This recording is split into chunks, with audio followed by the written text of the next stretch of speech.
এই দেখ তামান্না, তোর জন্য হাততালি ভেসলেট নিয়ে এসেছি আমি। বাহ, এটা তো খুব সুন্দর, থ্যাংক ইউ বাবা। হ্যাঁ সে কি, তামান্না দাঁড়া, ওটা নিয়ে খেলিস না। ওয়াও, দাঁড়া, এটা নিয়ে খেলিস না, এটা খুব বিপজ্জনক। তুমি বেশি জানো, ও খেলছে, ওকে খেলতে দাও না, এরকম করছো কেন তুমি? হ্যাঁ আমি জানি বলেই তো বলছি, ওই ভেজলেটটা নিয়ে খেললে ওর হাত পর্যন্ত কেটে যেতে পারে। দেখাচ্ছি আমি তোমাকে, দাঁড়াও। কই, আর সব যেসব ছেলেমেয়েরা খেলছে তাদের তো কই হাত কাটছে না। আচ্ছা ঠিক আছে, দাঁড়াও, আমি তোমাকে প্রমাণ দেখিয়ে দিচ্ছি। এই দে, আমাকে স্কেলটা দে তো একটু।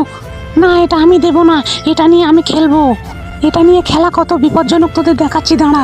আচ্ছা ঠিক আছে, তুমি কি দেখাচ্ছ আমাকে দেখাও দেখি। দেখো, এই ব্যাজলেটটা পুরানো টেপ দিয়ে তৈরি। এটা খুব শক্ত আর খুব ধারালো। এটা দিয়ে কেমন ভাবে শসা কাটা যায় দেখো। দেখেছো কেমন ধার এটা? এবারে দেখো, আপেলটার গায়ে আমি মারছি, দেখেছো কেমন আপেলটার গায়ে গেড়ে গেছে? ওরে বাবা, এই আপেলটার মতো বাচ্চাদের হাতও নরম হয়, কেটে যেতে পারে।